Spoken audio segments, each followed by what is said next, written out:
Peeps. Trump will start war with Russia. Same peeps. Trump loves Russia. Still the same peeps. Why won't Trump go to war with Russia?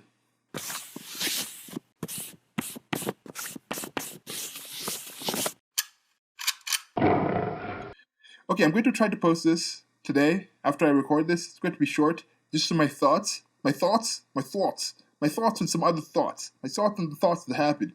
Recently, somebody came out and it was like, oh yeah, it was over the weekend. And over the weekend, I normally take some time off of social media.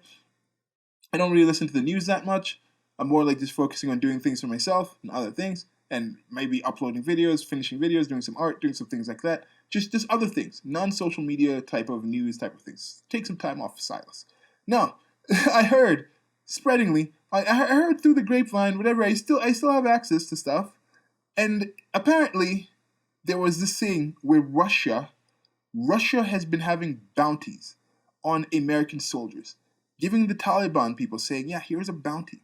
Go kill this person and we'll pay you this money. So that came out and I was like, okay, that sounds pretty horrible. Doesn't sound like something impossible. It doesn't sound impossible. Improbable, yeah. Not impossible when it comes to these things. War is war. People are not playing out here. People actually killing each other and dying in very bad ways. But I heard this was being covered by, I don't know who the necessary source was, but I was like, okay, I'll wait and actually get more information before I actually see something about it. Because if this is true, this is something that is an act of war. It's technically an act of war to actually do this, if it's true. Now, I don't expect this to actually be true and then have the American military that knows about it, the Taliban people that were involved in it, the Russian sources that were actually involved in paying for it.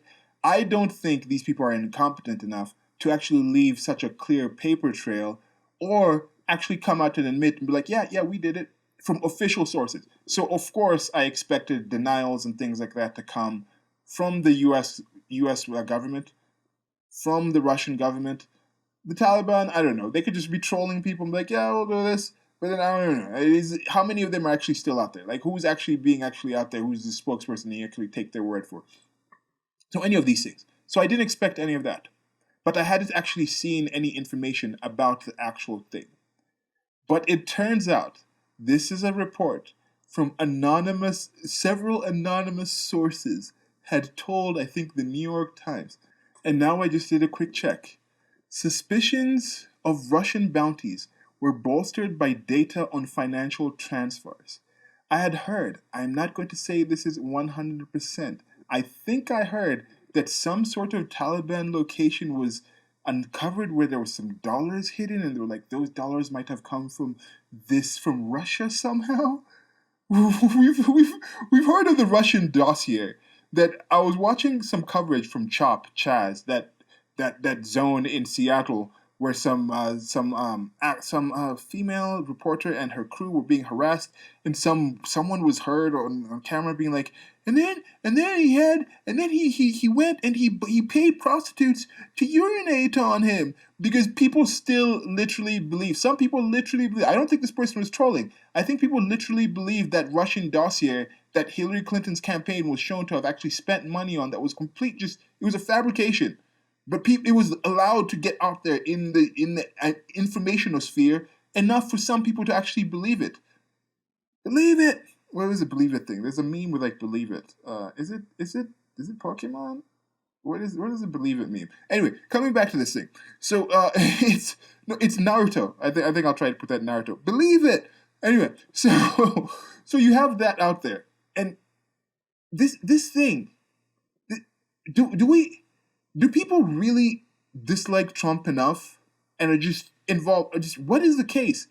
Do you want the United States of America to go to war with Russia over anonymous sources? Haven't we had enough of this in the world in general? Or do people just think this is like a video game? With like, oh yeah, we play these video games where we just go and then we're paid this amount of money to go shoot these people and then they just like don't get affected, you can reset. Or it's kind of a thing where it's like, yeah, when the war starts, it's not really going to affect me. I mean, yeah, and this is part of the state. This is part of the state's own undoing from encouraging this.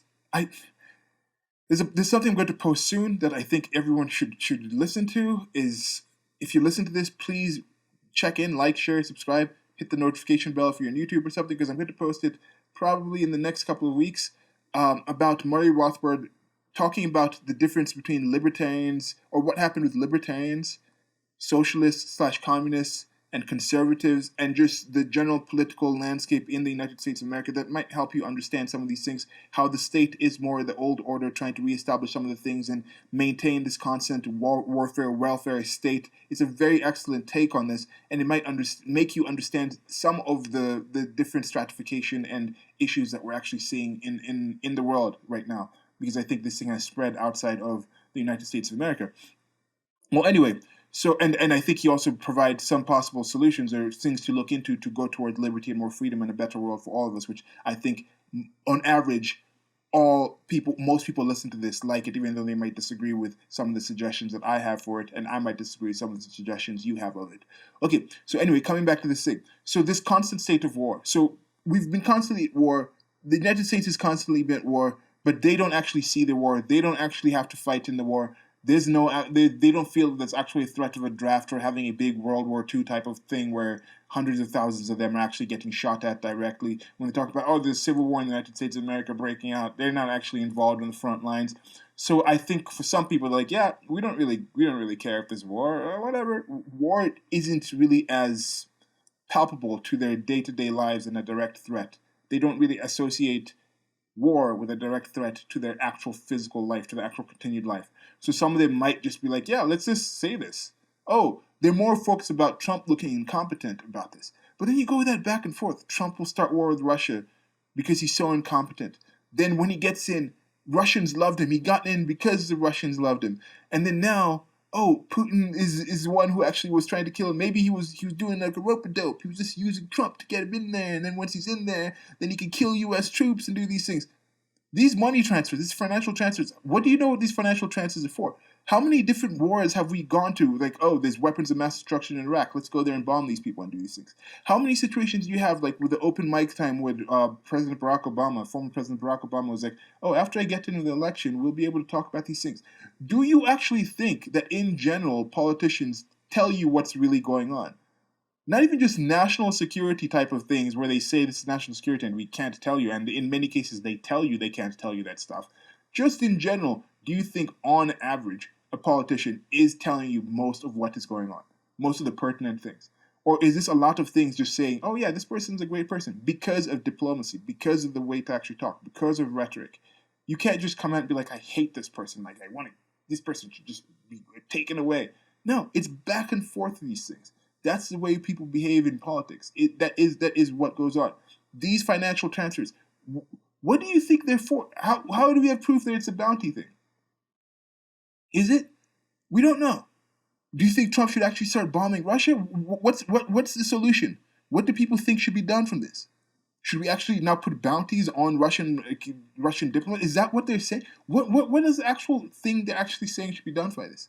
We know it's actually just a known factor that the United States of America was funding Mujahideen and people like that in Afghanistan to actually fight Russia. We know the United States of America is selling weapons and bombs and things like this to other people. Trump is talking about we need to get our troops back. We shouldn't be bombing everyone. Not every solution has to be bombed by people. And then some people are like, oh, no, he's such a warmonger. He's such a... What do people want? Like, we know that was done. We know that people were funded there to actually fight off Russia, and that ended up happening. They ended up just slowly by slowly bleeding that beast out of the Afghanistan area. We know that the United States of America is the #1 arms dealer in the world. Some of these actual money transfers, financial transfers, could have just been typical arms dealership, typical kind of supplies type of things. We know there's different relations with these things. We know it's not all just the government. There's other people involved in these things. So this is just something that do you want war? Is that what you want? Is Orange Man so bad that you want war to get him out? Like, share, subscribe. Till next time, hit that notification bell. There's also links to our merchandise store, and that's it for now. Goodbye.